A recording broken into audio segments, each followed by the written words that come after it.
Ya, pada TTM pertama ini kita akan bahas tugas 1-2, nanti urut semuanya.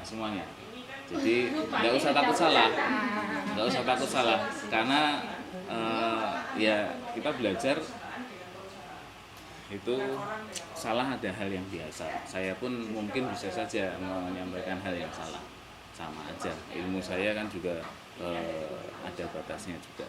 Oke, yang pertama ini ada Mbak Suci Handayani yang akan mempresentasikan tugas pertama maupun 2 langsung aja ya. Nanti langsung tugas 1-2 langsung diselesaikan.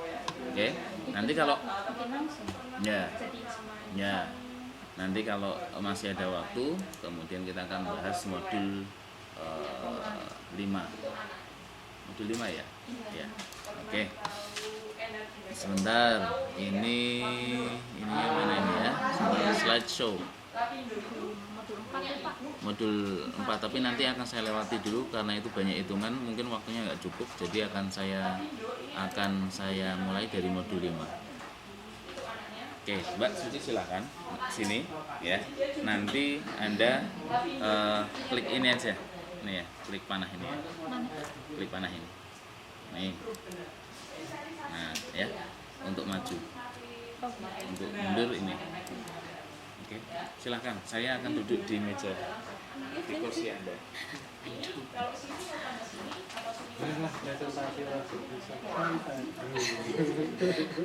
Pak Bro ini, itu Mas Bro.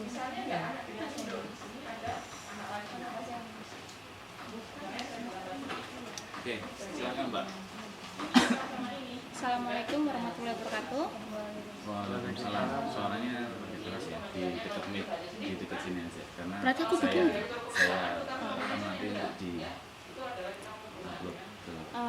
Hari ini saya ingin mempresentasikan tugas manajemen operasi, yaitu tentang bisnis manufaktur dan bisnis jasa.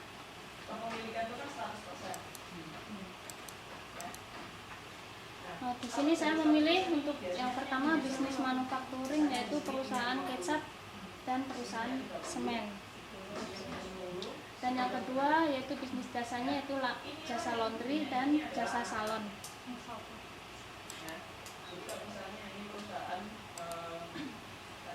Kita langsung kepada diagram alir tentang pembuatan kecap. Di situ bisa dilihat bahwa bahan baku kecap yaitu dari kedelai. Prosesnya bisa dilihat di sini. Kedelai dicuci dulu dan direndam selama 1 malam, yang kemudian direbus, lalu ditiriskan sampai dia dingin. Kalau sudah dingin, baru dikasih jamur tempe, diragikan selama 3-5 hari. Dan kemudian setelah 3-5 hari diberi larutan garam dan diragikan kembali sampai 3-4 minggu. Setelah waktunya sampai 3-4 minggu, kemudian dimasak sampai mendidih. Setelah mendidih, disaring, dan hasil saringannya itu nanti dicampur dengan bumbu-bumbu yang kemudian dimasak sampai mendidih dan disaring. Untuk ampasnya bisa untuk makanan ternak, dan hasil saringannya udah menjadi kecap yang siap dipasarkan. Selanjutnya yaitu perusahaan semen. Jelas enggak? Proses semen sendiri dimulai dari pengeboran, pengupasan open, penggalian bahan baku yang terdiri dari limestone, biji besi, pasir, dan tanah liat atau lempung. Kemudian diangkut masuk ke instalasi pemecahan batu, yaitu crusher stone. Setelah selesai, dimasukkan ke gudang untuk dicampurkan, dimasukkan ke gudang dan dilakukan pencampuran. Selanjutnya proses tadi itu biji besi, tanah liat, pasir, dan batu kapur itu dilakukan penggilingan menggunakan roller, yaitu roller mill, yang kemudian dilakukan pencampuran. Pencampurannya dilakukan dalam silo dan kemudian selanjutnya penyimpanan bahan dan material untuk atau safe. Setelah itu dilakukan penggilingan ulang lagi menggunakan preheater, persiapan di clean. Clean itu semacam kayak tabung yang dalamnya itu ada bara apinya di dalamnya. Setelah itu dilakukan pendinginan dan penyimpanan. Selanjutnya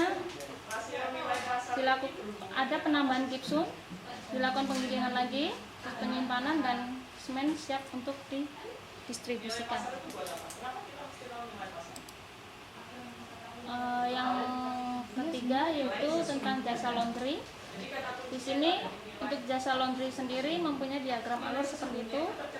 Yang pertama, pelanggan datang ya ke bagian bagian penerimaan, dan bagian penerimaan itu menulis nota tentang jasa yang akan digunakannya. Kemudian dari bagian penerimaan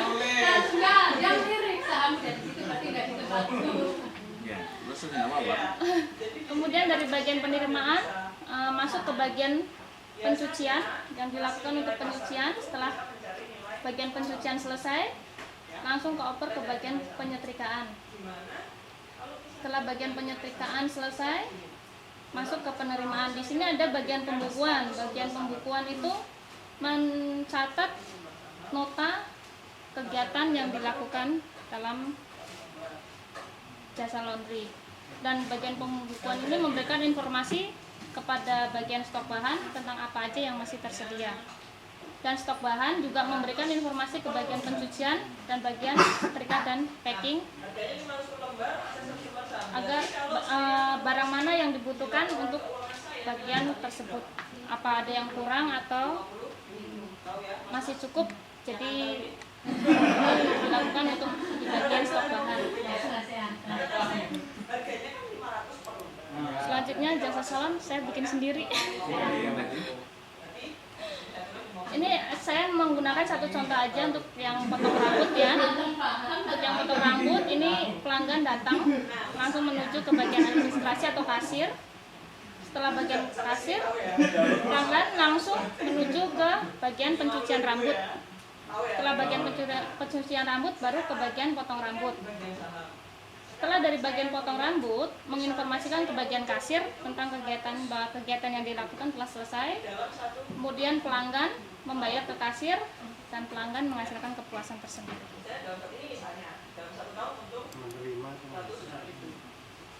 Menghasilkan menerima ya? Keduanya. Ini yang tadi panahnya ke belakang. Nah, tadi yang ditanya Mas Uci tadi. Pelanggan mendapatkan kepuasan. Ya, menerima mendapatkan kepuasan. Yuk. Di sini kita membahas tentang nilai tambah. Yang pertama yaitu perusahaan kecap.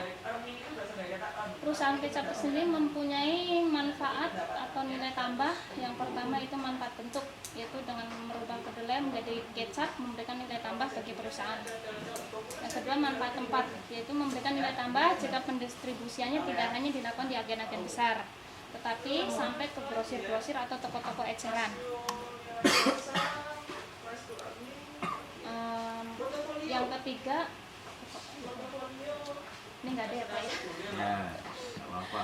Manfaat kepemilikan, yaitu mendapatkan nilai tambah jika memberikan merek pada produk atau menjadi hak paten, memberikan hak paten.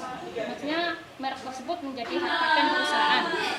Di sini untuk manfaat waktu saya tidak masukkan karena kecap semakin lama biasa sama aja ya, nggak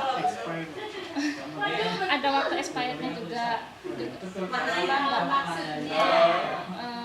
Apa ya, manfaat waktu, kalau waktu itu kan pada di modul juga diterangkan kalau manfaat waktu dijual di tempat sama tapi cuma perbedaan waktunya yang berbeda ya Pak ya. Untuk selanjutnya perusahaan semen. Perusahaan semen sendiri mempunyai manfaat bentuk, yaitu mempunyai nilai tambah dengan mengubah tanah liat, batu besi, batu kapur, dan bahan lain menjadi semen. Yang kedua yaitu manfaat tempat, yaitu memberikan nilai tambah jika dijual pada para kontraktor atau toko-toko bangunan. Yang ketiga itu manfaat waktu. Semakin lama semen memberikan nilai tambah karena harga semen dari waktu ke waktu semakin mahal. Dan yang terakhir yaitu manfaat kepemilikan, yaitu sama seperti perusahaan kecil itu memberikan merek dan menjadikan hak paten bagi perusahaan. Yang ketiga yaitu jasa laundry. Jasa laundry sendiri saya mengambil dua manfaat di sini, yaitu yang pertama manfaat tempat. Yaitu jika jasa laundry ini akan memberikan nilai tambah jika jasanya dilakukan di perkotaan ya Pak ya, bukan perlotaan. Perkotaan atau dekat-dekat dengan perumahan, apalagi perkampungan yang padat penduduk biasanya banyak. Yang kedua yaitu manfaat waktu.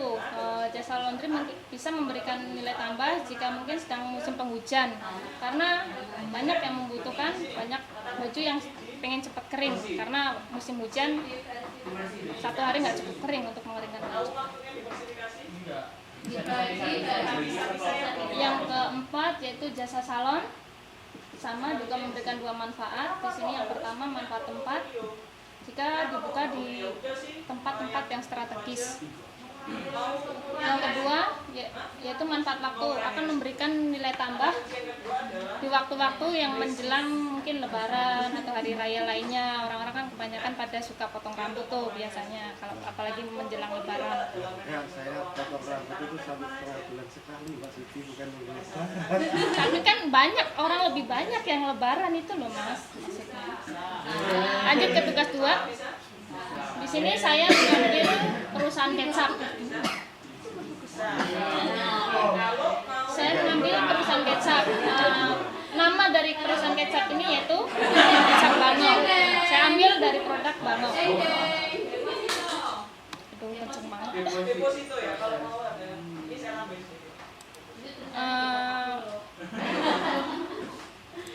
Di sini untuk nama sendiri bisa dilihat Bango dengan ada gambar burung bangonya di tengah sawah dengan lingkaran bulannya.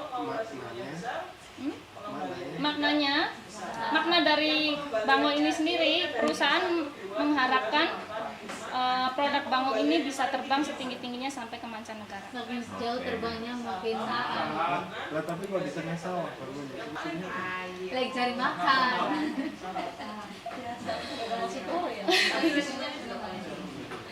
Yang kedua yaitu kemasan. Untuk produk Bango sendiri banyak sekali kemasannya, ada botol besar, botol kecil, maupun yang isi ulang ataupun yang bahkan yang kecil atau saset. maksud saya yang botol besar itu kecil, kemasan kecil berapa? Nanti diteruskan pada fiturnya Mas ya. Yang kedua yaitu IDEA. Yang ketiga IDEA. IDEA sendiri ada feature, benefit, jaminan, dan service. Yang pertama yaitu feature. Feature-nya di sini Bango memiliki dua rasa, yaitu manis, pedas, gurih, sama manis aja. Di sini fiturnya bisa dilihat seperti ini.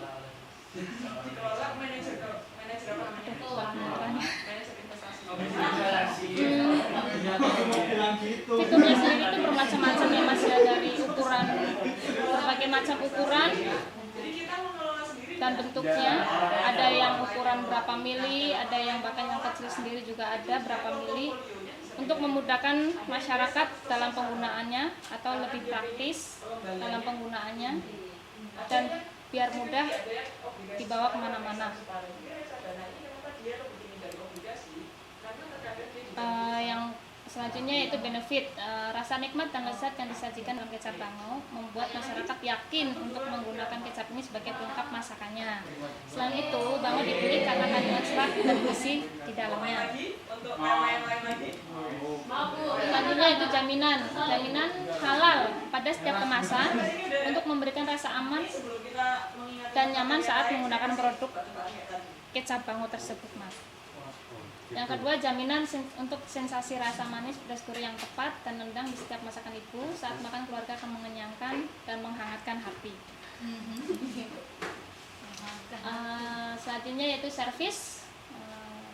Servis yang diberikan kepada masyarakat dari perusahaan Bango sendiri yaitu dengan mengadakan event-event tersendiri, yaitu dengan adanya festival jajanan Bango seperti ini, dan memberikan voucher-voucher belanja.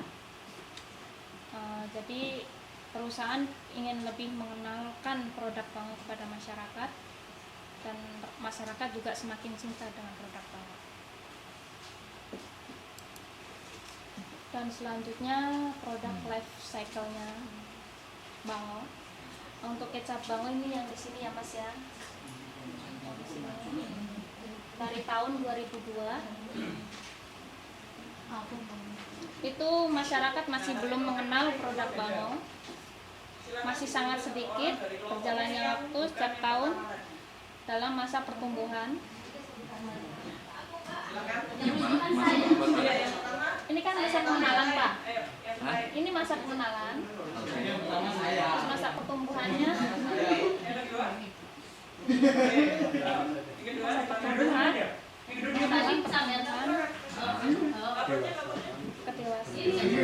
Kedewasaan. Ya, ini pertumbuhannya di sini Pak. Tadi ini kedewasaan. Yang Bango yang ini. Yang itu ya. Yang kotak itu ya. Ya, yang bulat. Yang bulat. Ini kotakan ABC. Ya. Ini tadi di kemasan juga. Kemasan. Lagi apa nama? Nama. Nah, di nama itu Bango sejak 1928 ya. Ya. Oke, terus sekarang ke gambar yang apa namanya? Yang PLC. Ya. Nah, itu kan Anda mulai 2002 ya. Ya. Pengenalannya tahun 2002. Karena perlu ada penjelasan yang di sini ya. Produk Bango sendiri kan tadi dari produk perumah-rumahan yang kemudian bekerja sama pada tahun 2002 oleh PT Unilever. Mereka bekerja sama dan membeli produk Bango tersebut pada tahun 2002. Jadi baru pengenalannya dari tahun 2002. Seperti itu. Jadi ada penjelasannya. Karena kan tahun 1928 pas apa itu? Pas Sumpah Pemuda ya. Berdiri, Bangonya itu sampai capek berdirinya. Nah, link kenalnya 2002 kan itu berasal dari ya. Perlu penjelasan. Jadi Ya. pas tahun 1928 itu dia ngapain? Usahanya Itu bukan masih kecap. usaha rumahan, Perumahan. masih usaha rumahan biasa. Oh, oke. Jadi produk masyarakat belum mengenal, dan pada tahun 2002 bekerja sama dengan PT Unilever. Kemudian Dibeli lagi. diproduksi secara massal. Pada tahun 2002 oleh PT Unilever. Berarti tahun 1928 itu masih ikut Sumpah Pemuda. Iya, hanya masih produk rumahan. Oke. Ya, itu kan jelas clear. Di sini bisa dilihat dari tahap pengenalannya sampai pertumbuhannya dan tahap kedewasaannya. Di sini sampai tahun 2014 untuk tahap penurunannya belum ada, karena sampai sekarang produk Bango masih eksis di masyarakat. Kalau Anda bandingkan dengan bagus tuh grafiknya. Kalau Pak Anda bandingkan dengan produk yang lain, merek yang lain itu bagaimana? Dengan adanya Bango kecap. Perbandingannya untuk yang pertama dari ABC-nya sendiri, sebelum masyarakat mengenal Bango, kecap ABC lebih dulu eksis di masyarakat. Karena Bango gigih dalam melakukan pemasaran, jadi semakin tahun semakin meningkat. Sedangkan untuk ABC saya nggak menganalisis apa ya, cuman mungkin dari lihat dari sini aja bisa dilihat bahwa dalam tahap ini ABC masih di atas Bango, masih bisa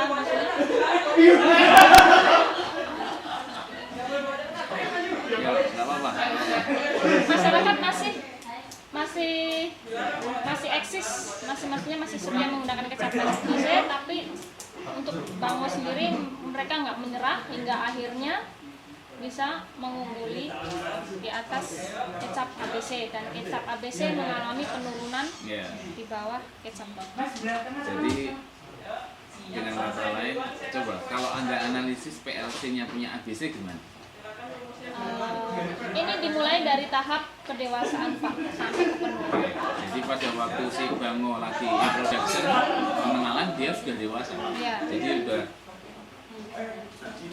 dua fase di depan Bango. Tapi dalam rentang waktu 9 tahun ya, 2011 dan 2002 dalam waktu 9 tahun. 8 tahun. Ya. 2010 Oke, mulai 2010 dia bisa menyamai di atasnya. si Bangonya. Mungkin bisa saja Bango itu masih dalam fase pertumbuhan. Iya, mungkin.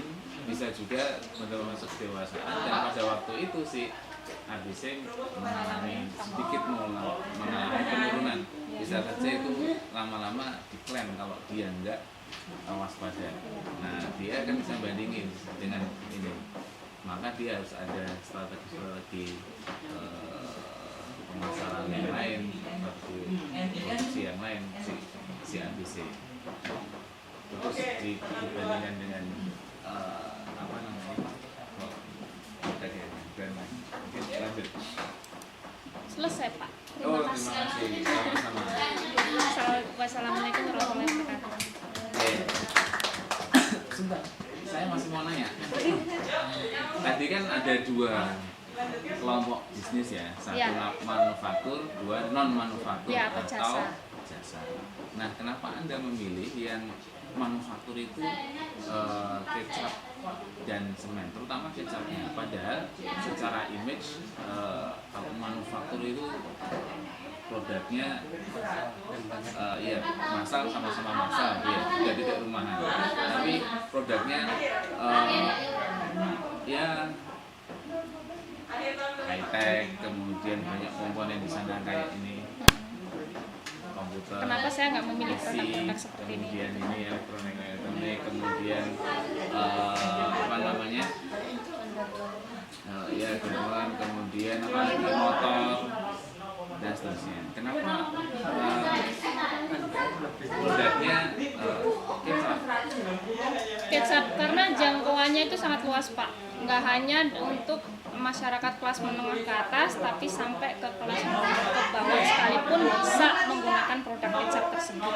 Kalau untuk proses-proses yang teknologi seperti ini kan kebanyakan menengah ke atas, yang kelas masyarakat yang menengah ke bawah itu masih belum banyak yang menggunakan. Oke, ya, maksudnya secara pengertian di sini baik dari modul maupun dari bahasa Inggris nggak ada masalah. Manufaktur itu berarti membuat, manufaktur to make, originally by hand but now usually by machine. Jadi nggak masalah sebenarnya. Jadi membuat kemudian dengan tangan ataupun dengan mesin. Jadi saya pikir ya bisa menggunakan contoh kasus pada kecap. Tapi nggak ada masalah. Saya cuma ingin nanya, kalau dikembalikan kepada pengertian manufaktur, apakah itu masuk manufaktur atau enggak? Kalau kalian gimana? Masuk manufaktur atau masuk jasa? Maksudnya itu tadi. Kecap. Iya. Kecap manufaktur. Kenapa? Karena di situ ada proses suatu pembuatan yang berubah dari kedelai menjadi ada prosesnya kan, yang sudah dijelaskan pada diagram alirnya sendiri. Di situ ada proses dari awal berupa kedelai bisa menjadi kecap. Proses transformasinya. Ada Ada pertanyaan lain? Sudah? Oke, kita beri peluang. Oh, masih aja, Mas Budi. Ada tambahan Pak, bukan pertanyaan. Kalau istilahnya kita memilih produksi kecap, menurut saya itu lebih dikarenakan karena kecap itu lebih kebutuhan sehari-hari, jadi itu kebutuhan konsumsi. pasti kepake itu, dan orang pasti butuh itu. Beda dengan produk seperti laptop atau apa, itu kan memang untuk orang-orang tertentu saja. Jadi istilahnya konsumsinya itu biar kata nilai jualnya kecil itu jauh lebih banyak dan pasti kepake gitu. Berarti kan sama aja untuk proses pemasarannya menjangkau sampai ke masyarakat kelas bawah. Dan kalau untuk yang ini kan menengah ke atas. Gitu. Jadi semua kalangan bisa menggunakan kecap. Banget. Enggak, tapi anak sekolah tapi kan itu Anak kosan, Pak. Ya, oke, makasih. Terus yang kedua silakan. Yuk, yang kedua. Ayo. ayo yang lain dari Wahyuni. Kok takut salah nanti dibenerin loh sama Pak Adrian. Kalau saya kalaupun kepepet-pepetnya nanti oral saja. Oke, jadi yang lain please. Yuk. Yang pakai software. Itu loh yang udah Ya, ada enggak apa-apa. software-softwarenya itu loh. Tadi yang udah buat ada Mbak Nana. Yuk, sekarang saya tunjuk. Tadi udah bilang Tuh saya. udah ditunjuk. Enggak apa-apa. Bener atau salah? Bener atau Yang salah? dibikin gitu. Oke. Kalau saya terus terang Gak apa-apa dipisah juga gak apa-apa. Kan kamu semalam itu dibiarin. Yuk. Bener ada di Oh, waktunya jalan terus nanti. Saya merencanakan nanti saya masuk ke bab 5. Tapi kalau nggak cukup ya sudah untuk presentasi tugas. Mbak siapa tadi? Winase, panggilannya Wina. Win. Wiwin. Oh, saya kirim di inbox, Pak. Di email. Udah bawa filenya nggak? Enggak, Pak. Ada wifi nggak ya?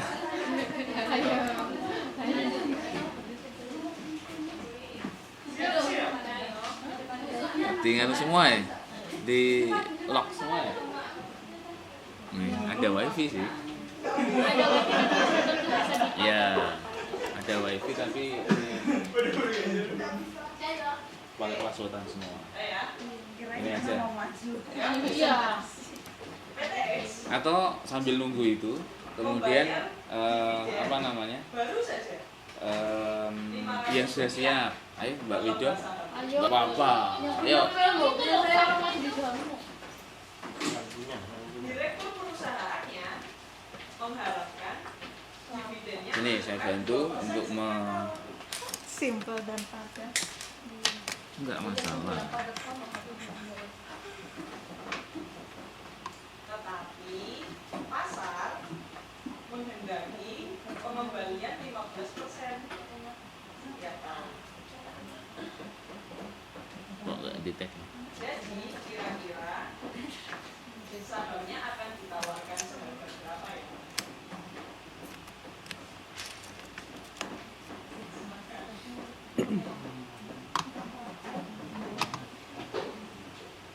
Oh, ini dia sudah. Nah, kita sampai jam 12. Silakan komunikasi dulu.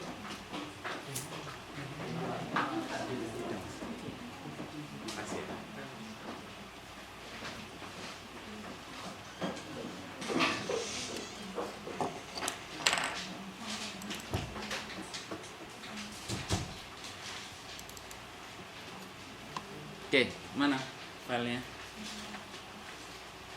Semester 4.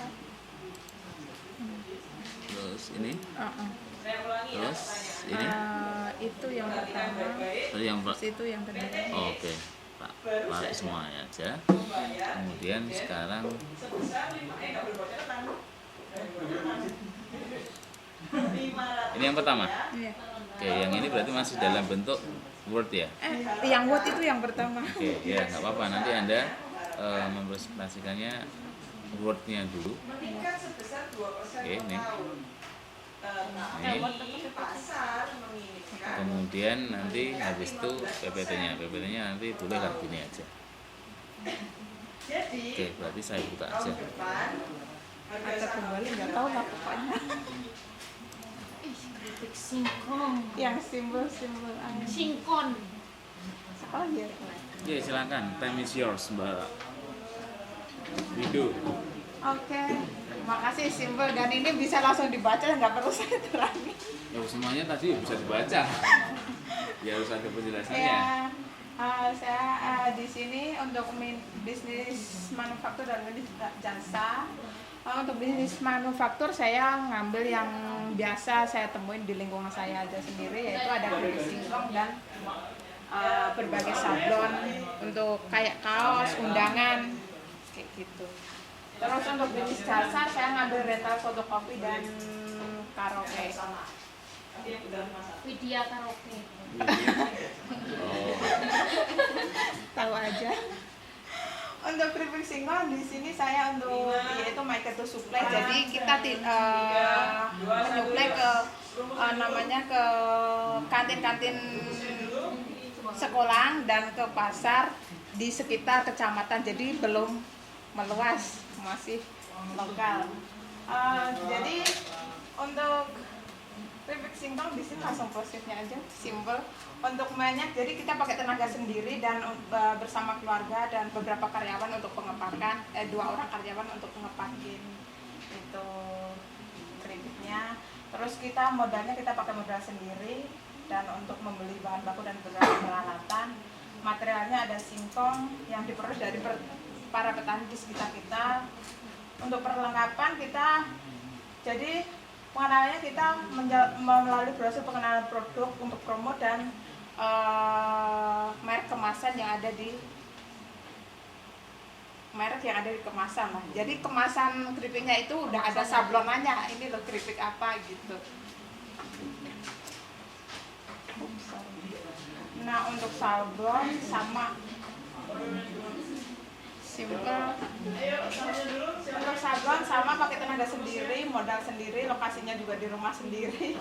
Pengolahannya Untuk sablon kita untuk nanti pengolahan di sekitar ini. Untuk proses Oke aja. untuk pengolahan singkong ini dari bahan mentah terus Pakai ini dilakukan. aja biar kelihatan. Nah, ini ditunjuknya pakai ini. Oh, Kalau itu kan tadi ketutupan kan tulisannya. iya. Nah, Ini apa? Oh iya, penggerajangan, penggorengan dan pembumbuan.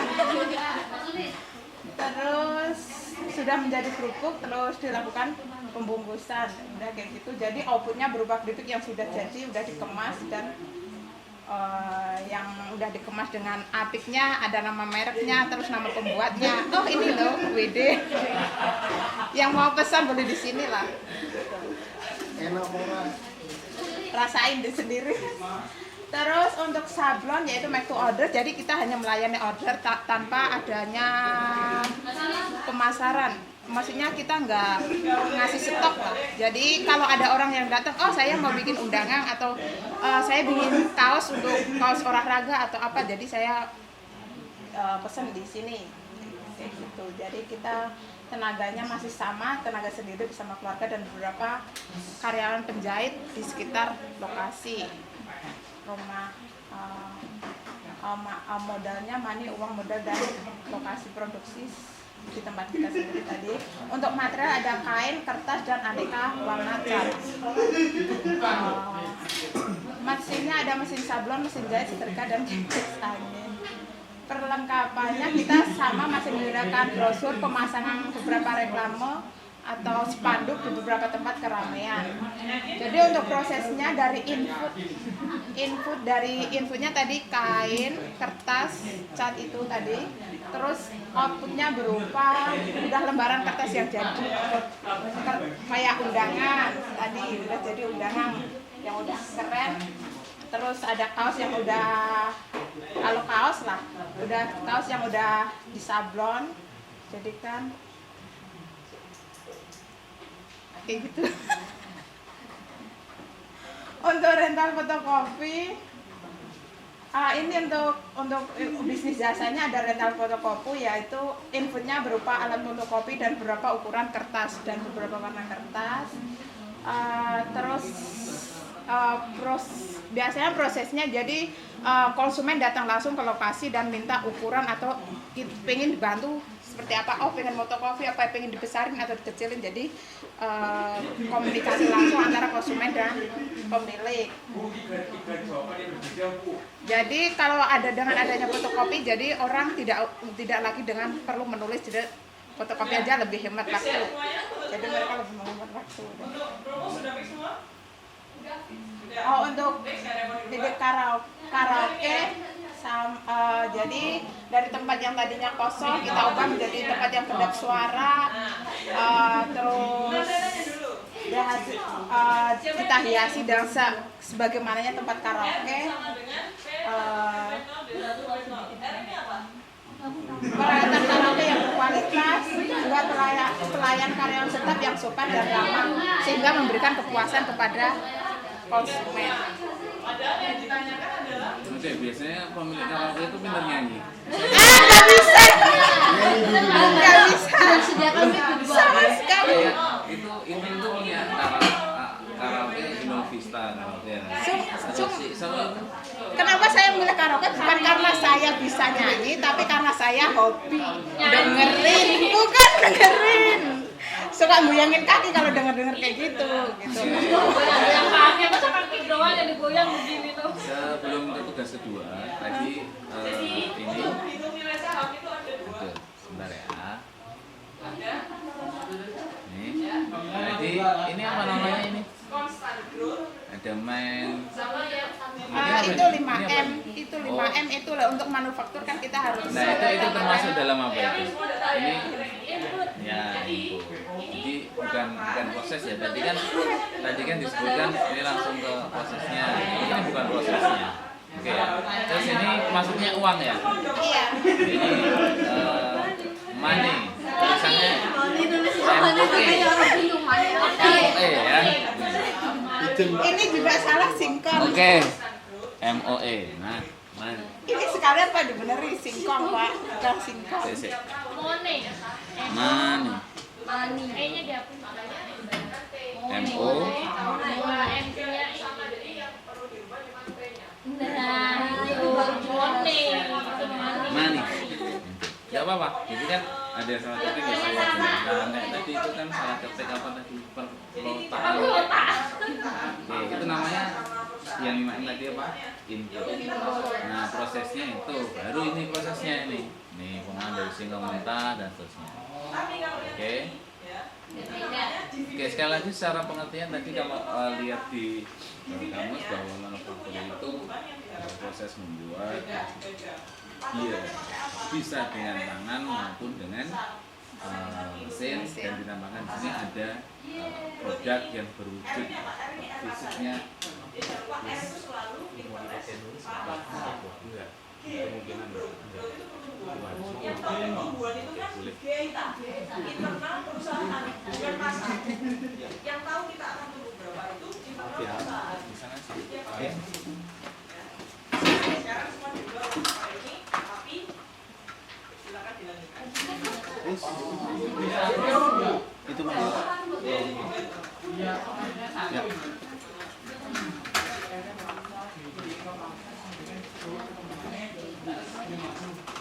Masih kelihatan.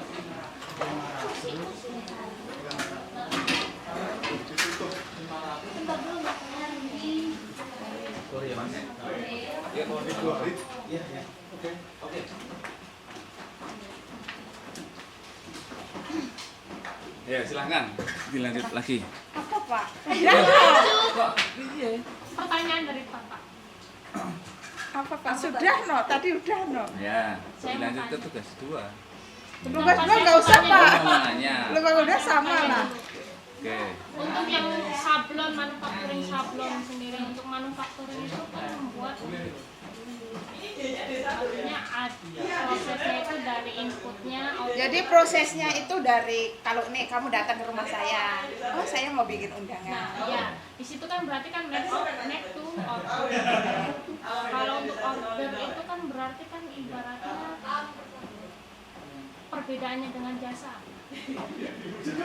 Kalau jasa sablon itu perbedaannya kan pakai misalkan jasa sablon sama manufacturing sablon.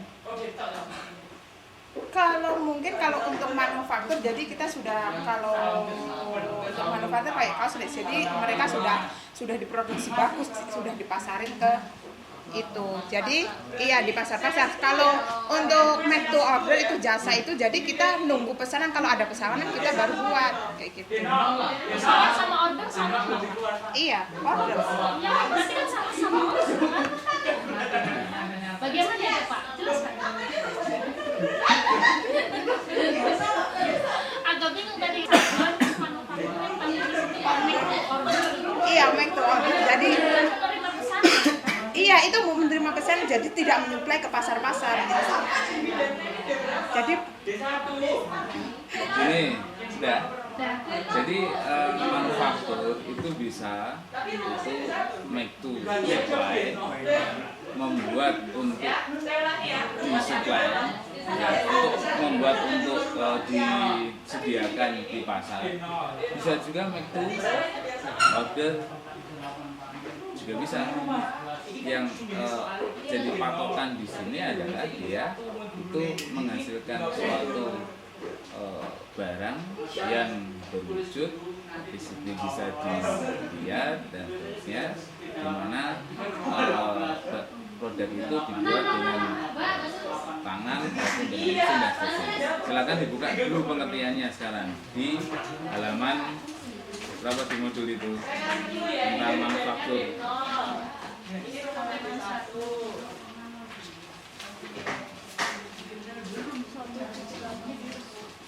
Satu 18.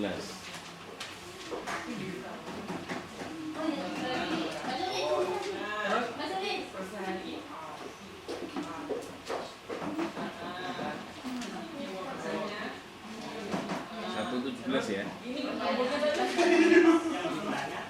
Yang diketahui sama yang banyak kan yang diketahui Nih. Mungkin mulai dari 116. Oke, saya jelaskan dengan lebih jelas. Kalau di sini pertanyaan D1 sedangkan soalnya D0, berarti D0 ini harus di D1 kan.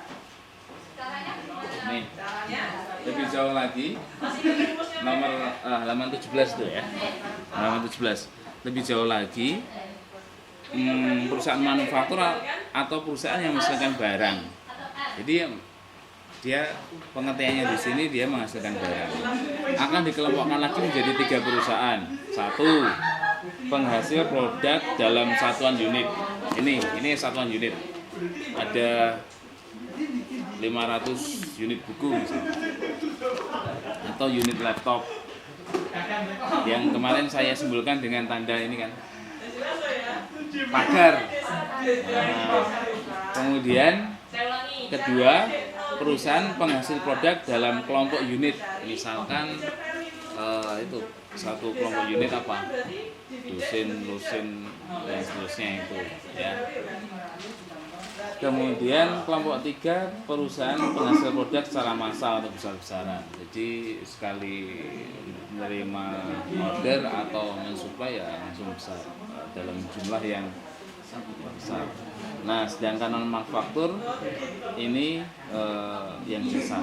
Prinsipnya di sini kalau melihat dari pengertian ini, dia penghasil suatu produk tertentu. Jadi dia bisa memproduknya itu karena didorong oleh order pemesanan. Bisa juga karena dia sendiri yang pengen menyediakan produk itu di pasaran, karena dia sudah memperkirakan nanti di bab 4 kalau enggak bab 6 bab 4 kayaknya dia bisa memperkirakan meramalkan pasar itu membutuhkan sekian unit, sekian ratus unit pasti. Nah, yang jadi masalah sebenarnya yang di bisnis manufaktur untuk sablon itu bukan masalah make to supply atau make to ordernya, tapi jenisnya ini. Jenisnya, apakah dia hanya menyediakan layanan bagi orang yang mau menyablonkan, ataukah dia ada suatu produk tertentu di mana memang dia produk utamanya adalah membuat sablon, kemudian tetapi juga menjual kaosnya itu. Nah, kalau kemudian kayak clothing kalau di mana Bali itu ada Joger, kemudian Jogja ada Dagadu, kemudian dan seterusnya. Nah, ada produk yang ini prosesnya kan memang sablon. Tapi kalau dia hanya melayani sablon saja, jadi nanti dia akan lebih masuk ke. Jadi bukan masalah make to supply, make to order, make to assembly itu bukan. Dua-duanya bisa. Jasa ya bisa juga karena make to order, kemudian dia manufaktur pun juga demikian. Garment di Indonesia itu 80% itu make to order. 80% itu make to order. Ordernya dari perusahaan-perusahaan terkenal itu yang kayak Calvin Klein, Polo, Levi's itu di Indonesia memproduksi itu. Dia membuat perusahaan garment, tapi dia dapat order dari perusahaan-perusahaan terkenal itu. Sama aja dia statusnya kayak penjahit yang rumahan itu, tapi skalanya sangat besar. Jadi di sini kelompok ketiga perusahaan penghasil produk secara massal besar-besar. Tapi dia make to order karena memang dapatkan order dari sana. Hanya sedikit yang make to supply. Hanya beberapa, hanya 20%-an kata praktisi garment. Jadi yang membedakan antara bisnis manufaktur dengan bisnis jasanya bukan karena tipe dia membuatnya untuk disediakan atau membuatnya untuk karena ada pesanan, tetapi apakah ada produk yang jelas seperti ini yang membedakan antara jasa dan karakteristik barang. Ini ada 1, 2, 3, 4, 5 berwujud, dapat dijual kembali, dapat simpan, dapat kirim, kemudian sampai 10. Dan yang jasa tidak dapat lihat dan dia menyediakan layanan atau enggak. Kalau kayak modelnya Joget dan seterusnya, saya pikir dia tidak termasuk di jasa. Jadi dia memproduksi, kemudian dipasarkan. Jelas ya? Oke, nanti bisa dikoreksi. Nah, sekarang ke sini. Hah? Oh, sama. Jadi udah. Iya, yang tugas kedua. Loh, ini katanya tugas kedua. Bukan, sama. Oke. Ya, terima kasih Mbak Lido. Terima kasih.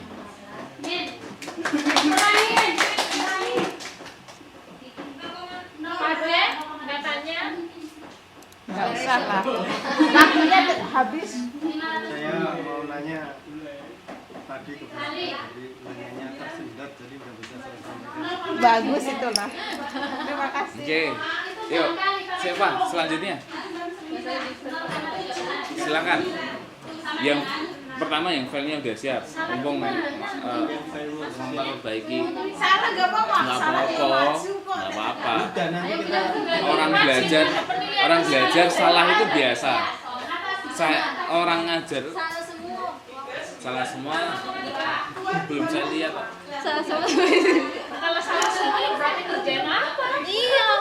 Yo, Enggak habis. Mana? Ini. Oh iya, saya bantu. Habis kan laptopnya. Salah semua. Emang iya salah kok. Yang mana?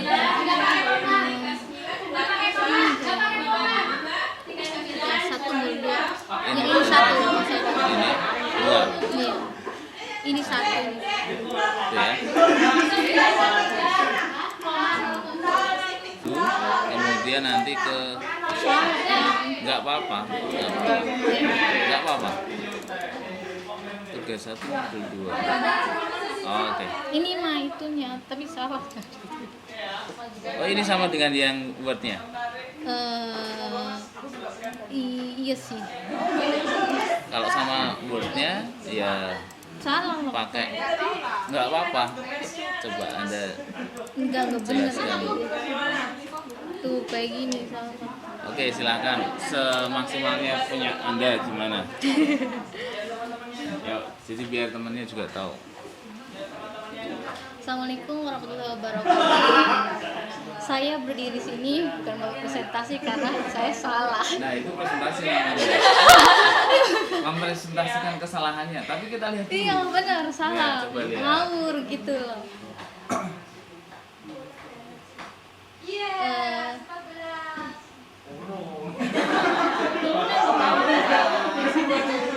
Geser aja pakai visual. Gemeteran banget. Ya. Tuh, salah, nggak usah dibacain juga udah salah. Loh. Jadi nggak usah presentasi, kita duduk lagi. Ini kan langsung aja. Tuh, dikasih lihat aja ituin bahkan salah. Ya dijelaskan kenapa ada kesalahannya. Kok menurut Anda salah? Salahnya Karena gimana? itu salahnya Ya, tuh diturunkan dulu badannya.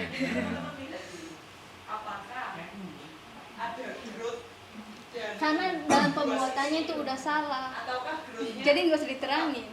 Berarti ini menjelaskan tentang bisnis yang faktoring pengertiannya.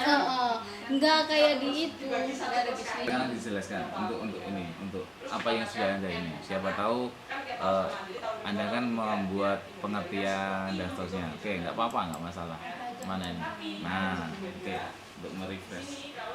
Bisnis manufaktur adalah perusahaan yang membeli barang dagang dari supplier kemudian dijual kembali pada pelanggan. Contohnya dalam produk sedang konsumsi yaitu produk Indofood seperti mie instan, produk dalam bidang industri yaitu mebel, pulpen. Udah nggak salah Pak. Enggak. Itu Anda dapat dari mana itu? Produk bidang konsumsi, contohnya Indofood, itu Iya. buat sendiri atau dapat dari internet? Iya dari internet. Oke, itu dia di bidang makanan yang tadi itu. Oke, tetapi tidak hanya tidak membeli aja dia. Kalau Indofood itu ya memproduksi, bahkan dia make order juga tapi menyiapkan ya dia supply, lebih supply. Oke, terus Terus bisnis jasa adalah bisnis yang menghasilkan barang intangible seperti jasa laundry, psikolog, konsultan, kayak gitu. oke, ya. Contoh-contohnya benar. Pengertiannya untuk yang jasa juga benar apa? Oke, silakan. Takut bang. Pingsan. Kemudian yang hanya pengertian yang pertama aja, Iya, dia yang- memproduksi barang. Oke. Terus Kemudian bagian B langsung aja kayak teman-teman yang lain tuh Nggak apa-apa, dirinci kayak gitu. teman yang lain tuh belum tentu benar juga kok. Bener. Ya, teman yang lain belum tentu benar juga. Oke, silakan. Bagian diagram ahli atau bagian yang disuplai menjelaskan tentang sistem produksi yang meliputi input dan output. Bahan itu kan inputnya. Bahan karyawan, peralatan, proses komposisi, barang dan pelanggan. Salah apa bener aku? Oh, enggak apa-apa.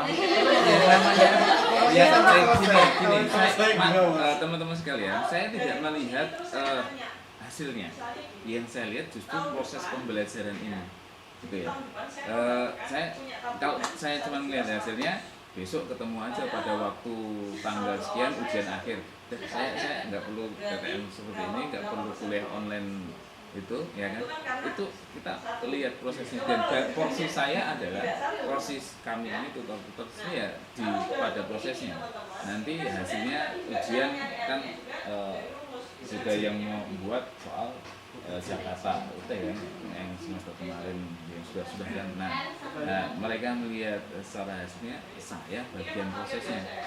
Pembelajaran seperti ini hal yang lain adalah nilai tambahnya adalah bukan hanya mempresentasikan hal yang ditugaskan, tetapi ya latihan latihan menyampaikan public speaking dan seterusnya. Jadi ada nilai-nilai tambah di luar yang disampaikan. Jadi nggak ada masalah. Oke, silakan dilanjutkan. Ini kan aku kan langsung aja, sebenarnya ini aku ambil dari itu produksi itu bikin pulpen itu Ya. pensil. Oke. Jadi itu langsung aja ke bahan yang dimaksud di sini adalah bahan baku yaitu grafit dan kayu. Grafit adalah komposisi molekul karbon murni yang benar. Grafit yang berasal dari perkataan yang berani, grafit yang berarti menulis. Oke, kalau dari bagian itu inputnya apa aja itu?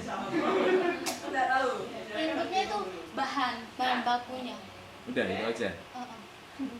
Ada yang lain? Jawaban lain? Karyawan dan peralatannya. Nah, dalam bagian Anda inputnya ya karyawannya juga, peralatannya juga. Ingat yang 5M kemarin ya, mencuci, memandikan, menerawang. 5M kemarin itu ya, ada material, bahan, kemudian ada man-nya, karyawannya, kemudian ada mesinnya, di situ peralatannya. Kalau misalkan Anda hanya nyebutkan 3 ya itu berarti. Oke. Jadi input tidak hanya itu bahan tok, ya, dipahami secara keseluruhan. Kemudian itu prosesnya apa ya, proses konversi itu. Kemudian outputnya apa kalau di bagian Anda?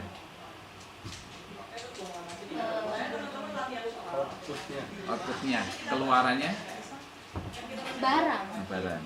Cuman apa nanti tolong direvisi barangnya apa ya?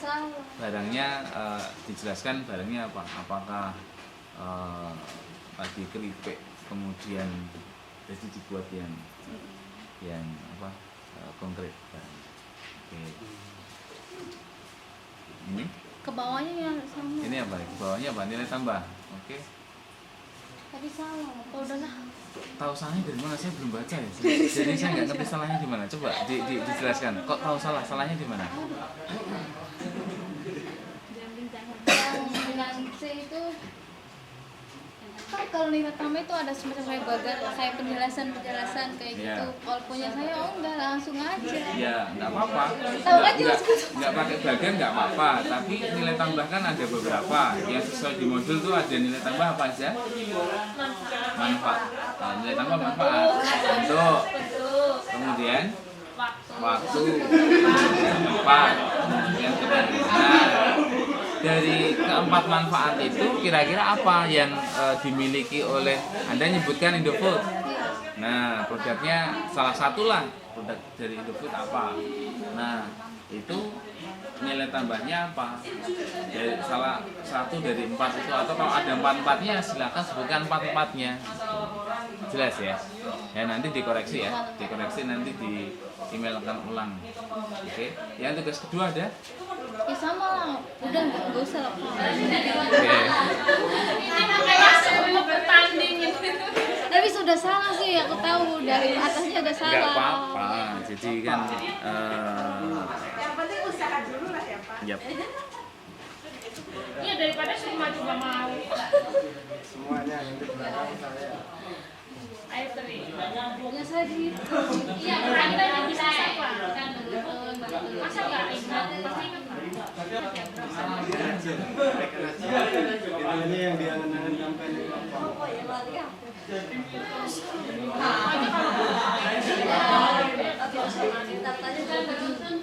Nggak ada yang open. Saya sampaikan aja yang diingat. Saya juga Itu ada coret-coretan. Makasih untuk semuanya udah melihat hasil saya yang jelek dan gak karu-karuan. Terima kasih dan mohon maaf. Assalamualaikum warahmatullahi wabarakatuh. Salah tadi depannya nggak pakai salam. Salam kok ya. Oke. Masih ada lagi yang pakai file? Oke, sudah. Iya. Mau mati soalnya.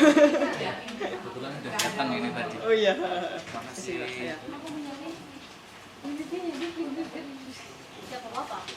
Ya udah, wifi-nya disambungin ke laptop.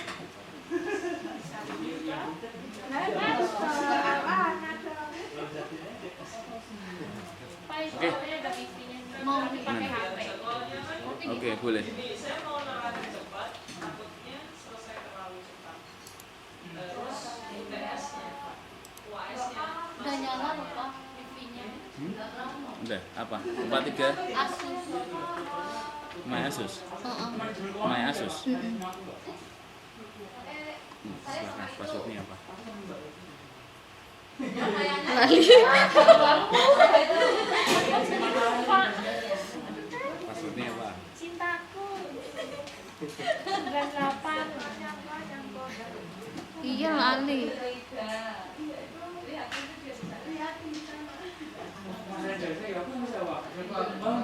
Udah kayaknya coba dulu kalau salah.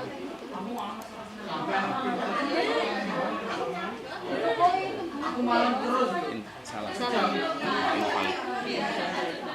Ada Coba siapa? yang lain ada nggak? Ada itu My Asus toh, bener? My video. Asus toh? Ntar ulang lagi Pak.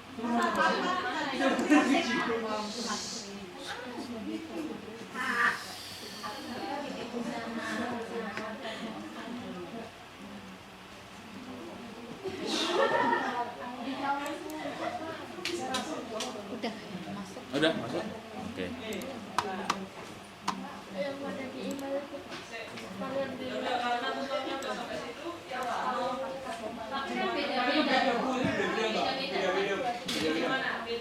Ikut alumni ibu aja, alumni ibu aja. Biar ada salah jurusan.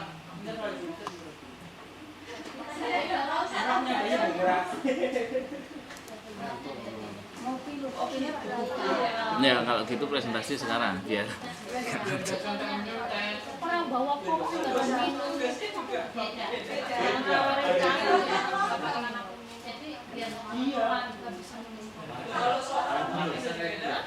Minum air putih nggak bisa minum. air putih mau dikasih 2 daripada beli kopi 1 gelas Nah, terus Satu sendok bisa.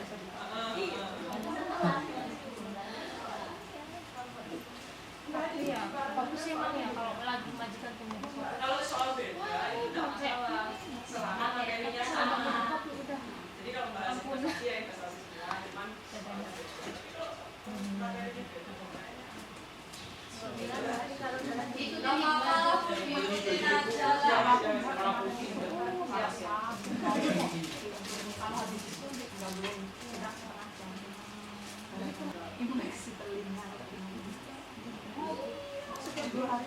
kemarin ada yang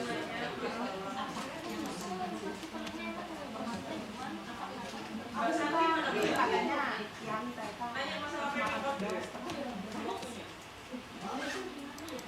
Tasmania, lomba mania. Nanya apa hubungannya saya nanya.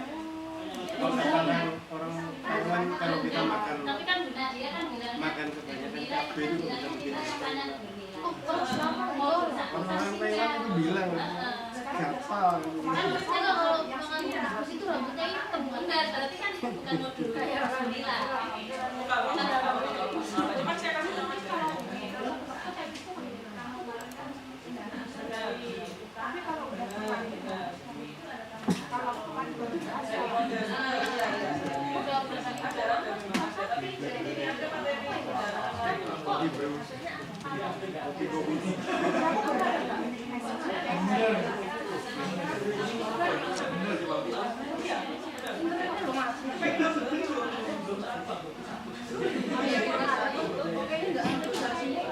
teman-teman semua buka halaman ini ya. Peta kompetensi ini. Saya kasih tahu nanti. Saya kasih tahu. Nggak ada halamannya.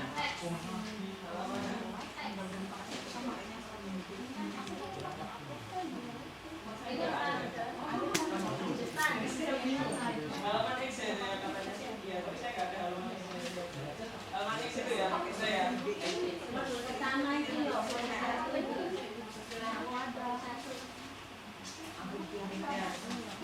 Ya, kalau lihat ya, paling bawah itu kan modul 1. Jadi itu kan ruang lingkupnya kayak apa? Kayak kemarin saya ngajari ada berapa macam keputusan. Ada alurnya yang diagramnya langsung ke sini, ada uang, terus gunakan pola ya itu ya. Itu modul 1. Terus modul 2 itu menganalisis kondisi keuangan. Menganalisis kondisi keuangan itu maksudnya kondisi keuangan itu kan kita lihat dari laporan keuangan. Satu-satunya kita cara sebagai manajer keuangan adalah melihat di laporan keuangan.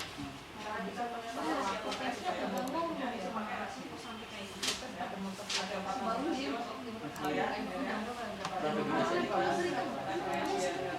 Oke, gini aja.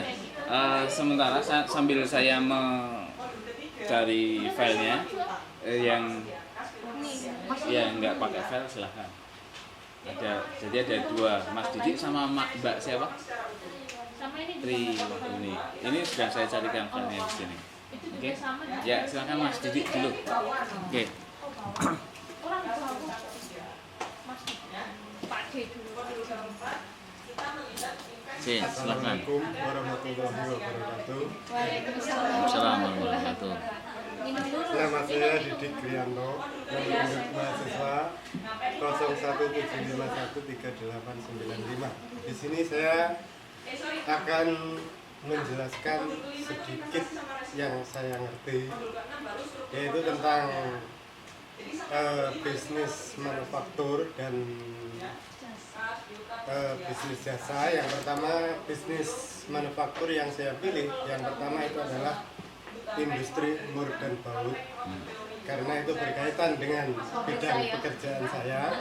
Yang kedua, industri batu onik atau marmer, karena itu berada di ruang lingkup daerah saya, dan itu usaha itu istilahnya menjadi brand atau image dari Kota Tulungagung, Jawa Timur, Indonesia. Yang kedua, produk jasa yang saya pilih adalah yang pertama itu rental mobil, yang kedua industri jasa istilahnya konveksi. Di sini industri manufaktur yang saya pilih industri baut itu memiliki produk input, yaitu pertama tenaga kerja, modal. Untuk bahan baku itu berasal dari kawat besi yang biasa kita lihat untuk material bangunan itu memiliki diameter 4 mili itu sampai mungkin 10 mili atau 16 mili sampai segede ini. Itu dari bahan kawat itu pertama itu diproses melalui mesin forming atau mesin istilahnya itu cold forming, itu cetak dingin, bukan dengan tuang. Itu pertama di dalam kawat lonjoran itu masuk ke dalam mesin, itu dipotong segini dengan proses seperti itu dibikin dari bentuk kepala, badan, selanjutnya dilubangin dalam bentuk lubang. Itu terus proses selanjutnya itu istilahnya untuk mengatur kekerasannya itu supaya waktu kita drat itu mata tap atau sene itu tidak mudah pecah. Itu kita bakar dulu, kekerasannya kita atur dulu, selanjutnya kita senai. Setelah kita senai itu apa Mas? Mungkin yang senai itu proses pembuatan alat pembuat lir pada besi atau baut gitu. Selanjutnya setelah disenai itu ibaratnya itu proses selanjutnya itu adalah diwarna atau coloring. Kenal kan Pak? Iya. Di coloring itu baik itu di pewarnaan atau disepuh, di plating itu loh, dilapisin supaya dia istilahnya itu tidak cepat karaten atau rusaknya. Itu setelah diwarna itu dikemas. Untuk biasanya warnanya apa aja? Untuk warna itu biasanya ada silver, terus stainless itu warna kuning, pakai emas itu. Oke. Asli emas. Ya enggak, tapi ya serupa emas itu. Selanjutnya proses pengemasan, dan untuk proses selanjutnya itu dikirim kepada konsumen. Adapun istilahnya produk dari baut yang saya bikin itu dibikin by order, made by order. Jadi kalau ada pesanan baru kita bikin. Dan itu ada batasan waktu, misalkan istilahnya konsumen itu menginginkan istilahnya tanggal berapa barang itu harus dikirim, jadi harus dibikin tanggal sekian, kalau tidak sampai segitu istilahnya kita didenda atau penalti gitu. Untuk istilahnya produk inputnya yaitu meliputi istilahnya tenaga kerja, bahan baku, modal, dan materialnya berupa kawat. Terus yaitu untuk outputnya itu berupa baut, mur, skrup, pokoknya macamnya banyak lah. Itu kalau kita lihat ke istilahnya ke gudang itu baik dari sisi ukuran maupun juga bentuknya itu baut banyak. Itu yang pertama tentang mur industri manufaktur mur baut. Yang kedua tadi apa? Industri marmer. Oke. Industri marmernya bahan bakunya itu sendiri berasal dari batu yang umurnya itu sudah idealnya mencukupi umur, itu mungkin sekian ratus tahun itu baru bisa dibikin. Diambil batunya dari mana, Mas? Dari tempat saya sendiri itu Pegunungan, pantai, atau apa? dari awalnya itu gunung, itu dari saya kecil sampai sekarang itu nggak habis-habis. Berarti Itu pegunungan. pegunungan itu. Berarti Batu gunung itu dari Terus batunya itu yang gimana Mas, dihancurin atau gimana bisa berbentuk? itu dipotong dengan gergaji yang besar itu. Dihancurin. Enggak, itu kalau dihancurin ya nggak jadi marmer lempengan dong. Nah, terus dipotong. Dipotong Ini dengan mau dijelaskan Kalau itu bukan batu yang proses kuning itu ya? produksinya, mau dijelaskan. proses produksinya itu pertama dari gunung itu kita memakai alat berat yang gede itu.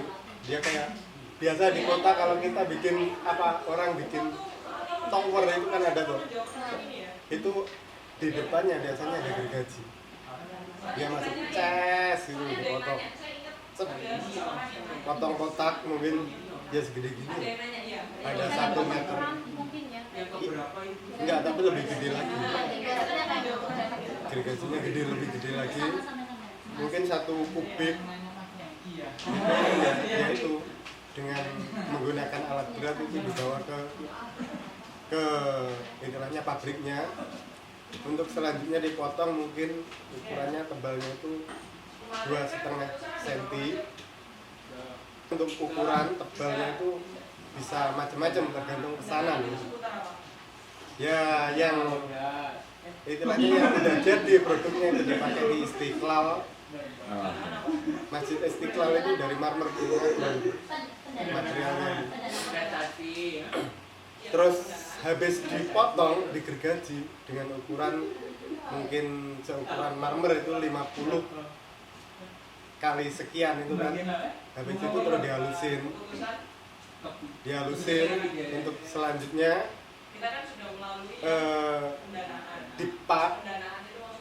Selanjutnya itu dikirim kepada konsumen atau pembeli itu sendiri. Oke, di toko-toko Marmer tuh yang besi. kilat itu ya Mas? Ya kayak gini. Ya kayak begini ukurannya ya. Bukan yang kuning itu bukan ya? Ya warnanya kan beda. Kalau itu kan warnanya gimana? Untuk warnanya itu Batu aslinya gitu. batu maksudnya. asli dipotong. Warnanya apa? Soalnya kalau di tempatku itu di Boyolali itu ada yang warna kuning itu yang buat digerong-gerong itu. Sik, tadi katanya Semarang. Iya, cuma kan aku udah berbatasan Boyolali. Oh, gitu ya. Terus Terus. itu di tempatku itu ada batu yang itu yang warna kuning itu digerong-gerong katanya buat itu lah jalan bikin apa kayak gitu yang buat ya maksudnya diambil itu. Oh yang kayak Kalau setahu saya yang buat material jalan itu Mbak, Iya. itu yang masih, kalaupun batu kapur itu yang kualitas masih muda itu. Tapi kalau untuk yang bikin marmer itu umurnya udah Ratusan tahun.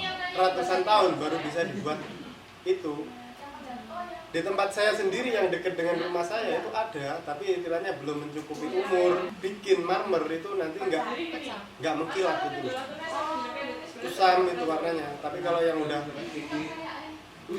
umurnya mencukupi itu ya mengkilat itu. Oke. Kemudian ke jasa. Untuk produk jasa itu yang istilahnya yang saya pilih itu rental mobil.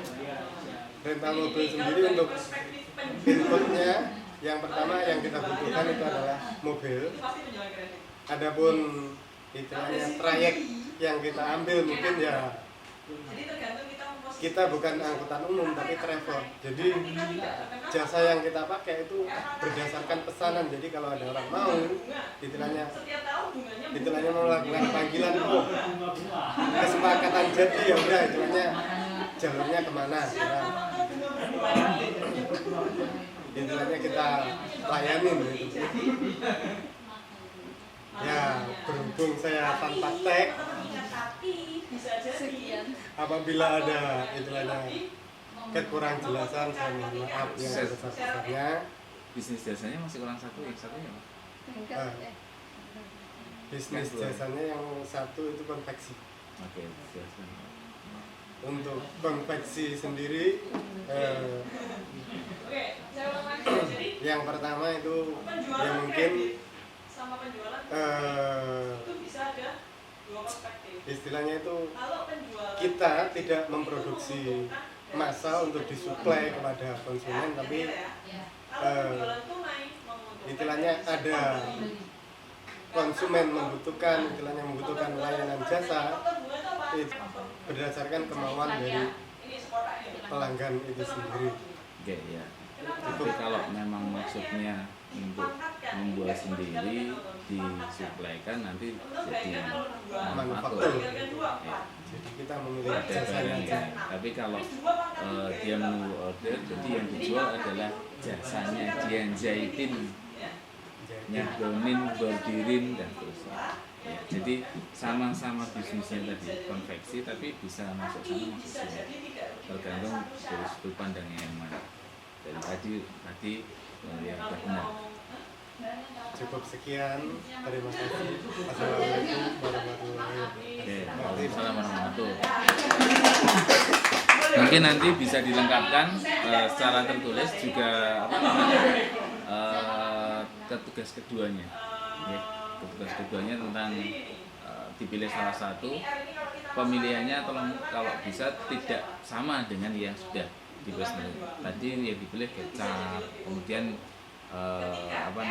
yang lain memilihnya nanti yang beda. Oke ya. Selanjutnya Mbak ini. Nah, ini saya masih ada masalah, jadi langsung aja seperti Mas Didi aja. Seingatnya Mbak Tri, ada filenya.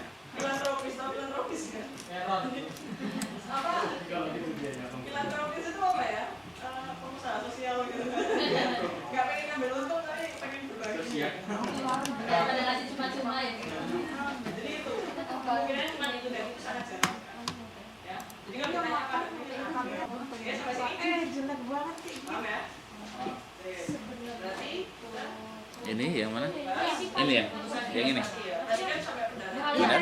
Iya. Oke, saya Nilai profitabilitas Sama yang itu Pak. yang mana? Yang perusahaan Ini. banyak banget. Disingkat aja karena waktunya Atau lagi dulu tugas 2. ya tugas 1 disebutin aja prosesnya gimana, terus habis itu nanti ke tugas 2. Nah, kan masih ada Mbak siapa? Tri Wahyuni. Tri Winasih. Itu waktu ini Pak. Ya. itu Wahyuni Radit, Pak. Itu Putri Selendang. Semuanya Oh, disebutin. iya. Oh iya. Nama Facebooknya ya. Karena nama Facebook sama nama ininya nggak sama sih. Pakai nama. Langsung ke mana Bapak? Oke, silakan yang mana dulu? yang manufaktur. Yang ini? Boleh lah.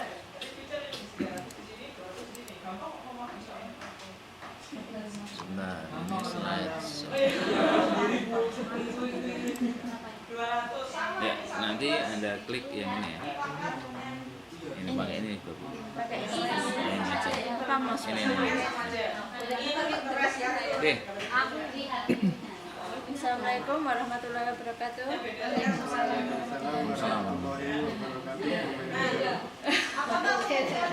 Ikut sini aja biar nanti masuk suaranya. Di Duduk sini, nggak apa-apa sih. hah? Ya, boleh. Enggak usah, berdiri aja dari duduk. Di sini saya akan langsung saja ke tugas kedua. Saya mengambil perusahaan manufaktur, yaitu perusahaan Nestle.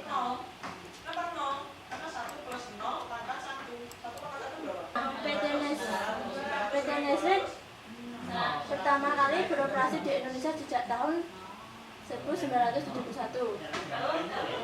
dan pada saat itu mempekerjakan lebih dari 2.000 orang untuk menghasilkan beragam produk Nestle di 3 pabrik, yaitu pabrik Kejayaan, Pasuruan, Jawa Timur, mengolah produk susu seperti Denkau, Bear Brand, dan Nestle Denkau Ideal. Pabrik Pajang di Lampung mengolah kopi instan, yaitu Nescafe, serta pabrik Cikupa di Banten memproduksi produk kembang gula Fox dan Polo. Saat ini sedang dibangun pabrik keempat di Karawang yang direncanakan beroperasi pada tahun 2013 untuk memproduksi Denkau, Milo, dan bubur bayi Nestle Cerelac. Nah, untuk tugasnya saya mengambil satu produk dari Nestle, yaitu produk Bear Brand, susu steril Bear Brand. Nah, untuk sejarah produknya, pada tahun 1910 susu pertama kali adalah susu Cap Nona. Dulunya itu bukan Nestle tapi susu Cap Nona. Masuk ke pasar Indonesia. Selanjutnya habis susu Cap Nona terus sendirinya. Ya, Karena susu harus dikasih Cap.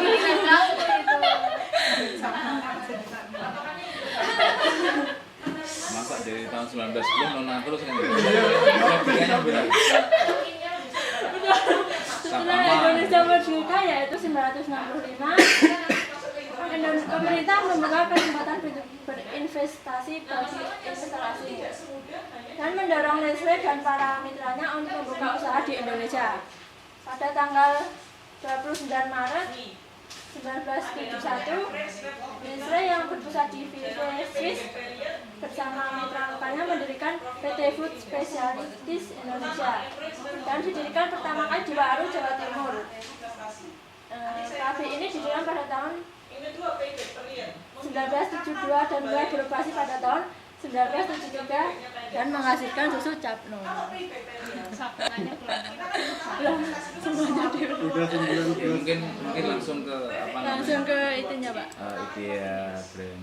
Nah, komponen produk dari Bear Brand ada merek, ide, dan kemasan. Langsung aja ya, Pak.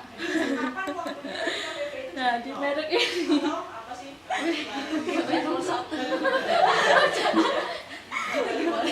Aku sampurnya keren, bisa terus sendiri. merek dari mereknya jelas.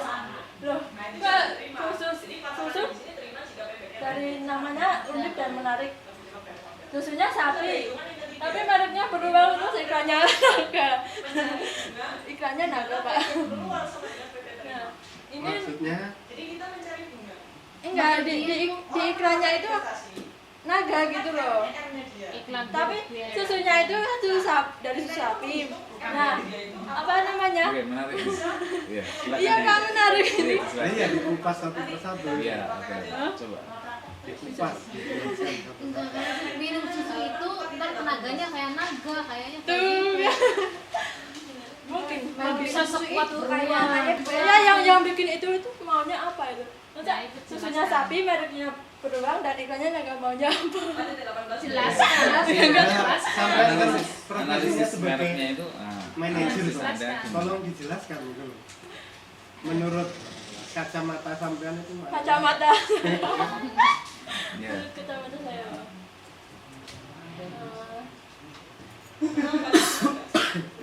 Coba. Analisisnya gimana? minum susu badannya sama kayak buang tapi badannya kuat kayak naga kayaknya sih kayak gitu. Saya nggak tahu itu maksudnya. Oh. Nah, analisis yang anda apa dapatkan apa? Mungkin untuk minum susu ini dari apa namanya image-nya ada beruangnya. Dari apa? Beruang. Iya, dari apanya tadi ada beruangnya? Image itu Image-nya. Oke. image itu kan itu picture-nya Pak, gambarnya itu loh. Jadi analisisnya seperti itu. Bukan misalkan, beruang aja minum susu ini, masa kalian enggak gitu ya? Iya, beruang aja minum susu steril. Mahal Pak. Oh, ya. Terus kalau ikannya naga yang mungkin minum itu kekuatan itu bisa kayak naga gitu. Mungkin Pak. Ya, mungkin terus Maybe. Terus di ide. Nah, Ben disebut juga susu beruang. Susu sapi hanya saja mereknya beruang. Nah, susu sapi yang melalui pengolahan sterilisasi dan siap saji dalam kemasan kaleng berisi 189 ml. Nah, untuk proses sterilisasi susu di atas dicuci selama beberapa detik pada susu sterilisasi. Bakteri merugikan akan mati dan bakteri menguntungkan dan sebagainya, vitamin akan mati dan rusak. Karena minimnya bakteri, maka susu sterilisasi dapat lebih tahan lama jika dengan penanganan yang tepat.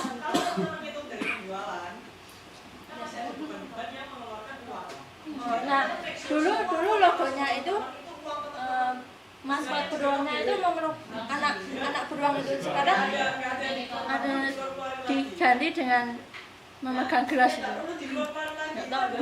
beruangnya minum susu lah. Itu pengembangan produk. Nah, dari band ini dia mengembangkan produk baru yaitu band Gold WT dan White Malt. Bisa dilihat biasa. Ya. Langsung aja. Saya gambar. Nah, untuk kemasan dikemas dengan kaleng 189 ml dan menjadikan susu ini terlihat elegan. Untuk komposisinya dari sapi, susu sapi murni lah yang disterilisasi. Untuk harga, nah dari segi harga Ben sebenarnya tergolong lebih mahal dari produk susu cair lainnya lah. Namun Nestle itu tetap mempertahankan hal itu karena positioning brand yang sudah amat kuat, yakni sebagai susu kesehatan. Nah, susu kesehatan untuk per kalengnya itu dijual dengan harga tertinggi sekitar 7.000. Tiap hari minum ini. Tapi nggak ada rasa. Memang dia itu kan nggak maksudnya nggak ada campuran gula itu. Masih banyak itu dari Masih murni. Masih banyak bentar lagi. kalau masih banyak saya mau ada pertanyaan. Bentar, ini diselesain dulu. Nah, untuk khasiatnya, susu brand itu mengandung banyak protein, vitamin, dan lemak yang baik untuk kesehatan tubuh. Nah, berkhasiat untuk menetralisir racun dalam tubuh.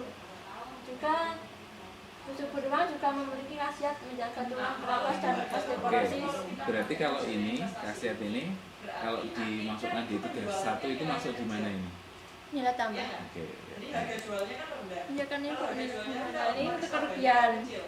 Kerugian di Thailand sana dari diproduksi oleh F&N Dairies itu mengandung melamin 10,88 ppm Nah, ini berbahaya bagi tubuh, di antaranya dapat merusak ginjal, mengakibatkan kanker prostat, terus kemandulan, serangan akut pada saluran pencernaan, terus berbagai organ tubuh, kerusakan berbagai organ tubuh, kesan merusak sistem kekebalan. Untuk tahap hidup produk pada tahap pertama, tahap perkenalan.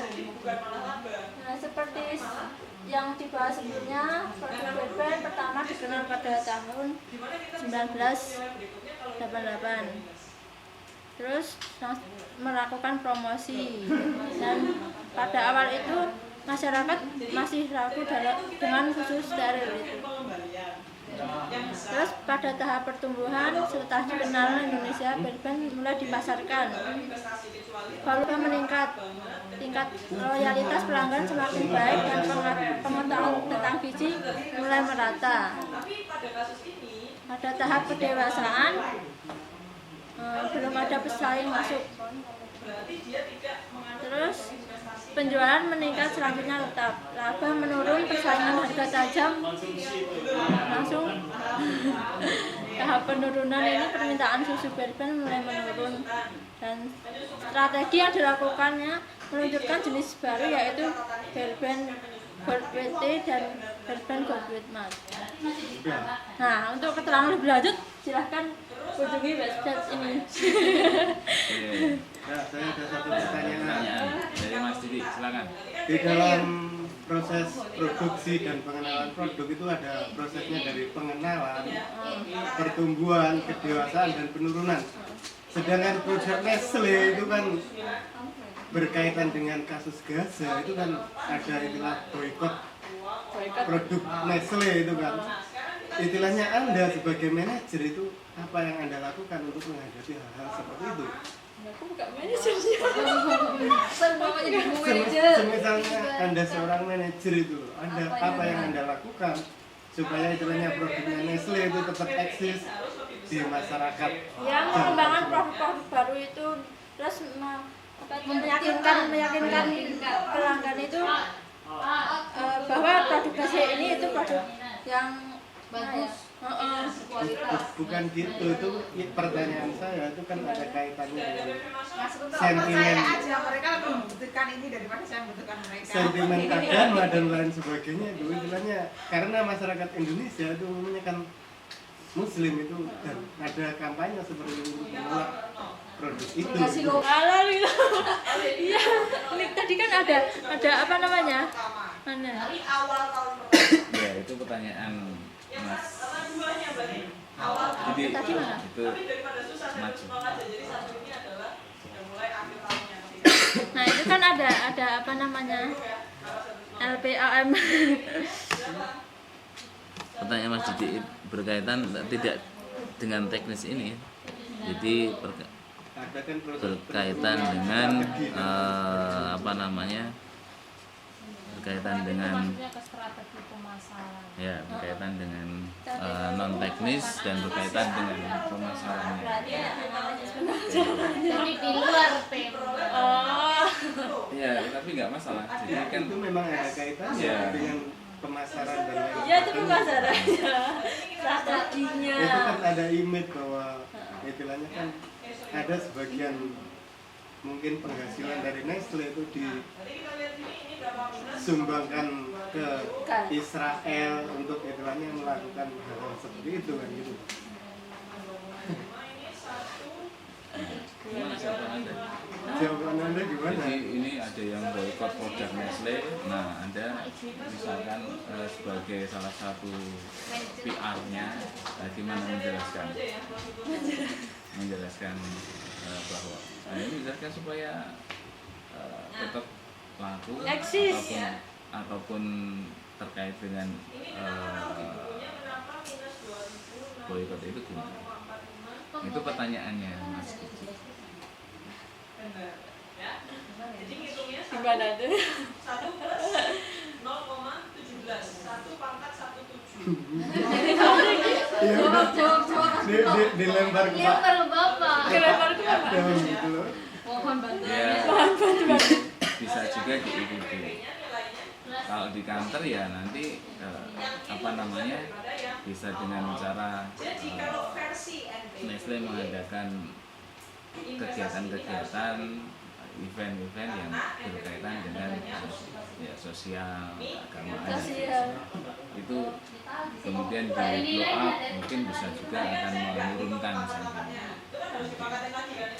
bagi sebagian kecil masyarakat, tapi mungkin yang lain juga masih kemudian yang kedua ya bisa aja mengcounter itu bahwa menyatakan itu tidak benar dan seterusnya.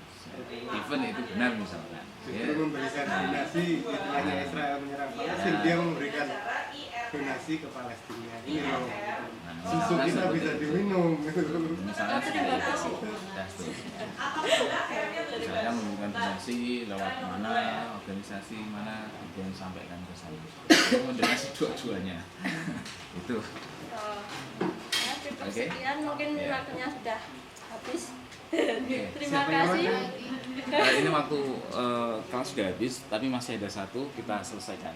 Saya kasih waktu 5 menitan lah, coba silakan. Terima kasih. Nggak bisa. Assalamualaikum warahmatullahi wabarakatuh. Waalaikumsalam. Silakan secara oral Mbak Lin. Nggak apa-apa. Bandingkan dengan apa? Bandingkan dengan default. Assalamualaikum warahmatullahi wabarakatuh. Dekat sini. Perkenalkan, nama saya Triwinarsi. Di sini saya akan menjelaskan tentang perusahaan manufaktur. Saya mengambil contoh perusahaan manufaktur yaitu perusahaan Garmer. Di sini perusahaan Garmer merupakan industri mengelola atau menjadikan kain menjadi barang produksi seperti baju, pakaian yang digunakan sehari-hari.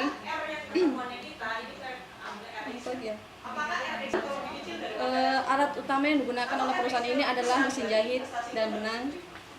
Kemudian jelasin apa lagi ya? Masa 4? Iya, 4 tadi disebutkan perusahaan Garmer, kemudian perusahaan mebel, kemudian untuk perusahaan jasanya saya mengambil salon dan bengkel. Untuk perusahaan mebel yaitu mengelola bahan dari kayu menjadi kursi dan meja. Kemudian untuk jasanya bengkel memberikan layanan servis seperti servis mobil, nyuci mobil seperti itu. Kemudian untuk jasa salon memberikan jasa cuci rambut, kemudian potong rambut seperti itu. Kemudian untuk nilai tambah setiap perusahaan. Untuk perusahaan Garmennya saya mencontohkan dari sisa-sisa pakaian itu memberikan nilai tambah kepada perusahaan tersebut dengan menjual sisa-sisa potongan kain itu kepada grosir untuk dibuat isi boneka atau isi kasur.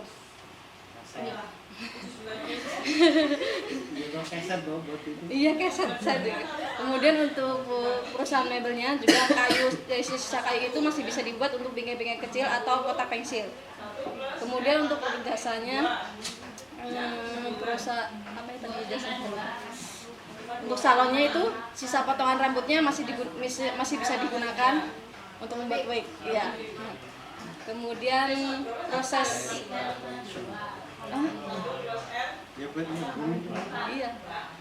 kemudian proses input dan outputnya menggunakan data internal, data eksternal, persediaan, produksi dan kualitas, kemudian pemakaian.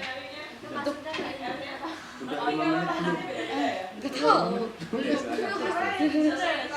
untuk penjelasannya yang enggak kan itu maksudnya proses dari data input, kemudian proses, kemudian output.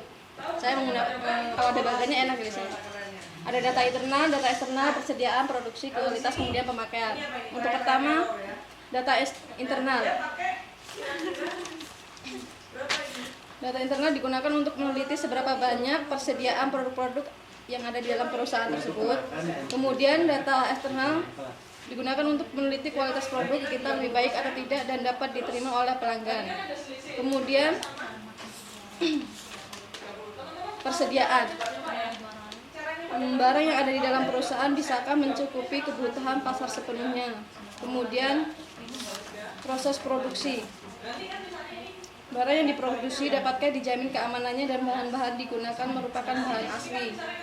Kemudian pemakaian. Barang yang diproduksi dijamin kualitasnya untuk digunakan oleh setiap konsumen. Apa lagi ya? Mas Goto mau ketawa aja.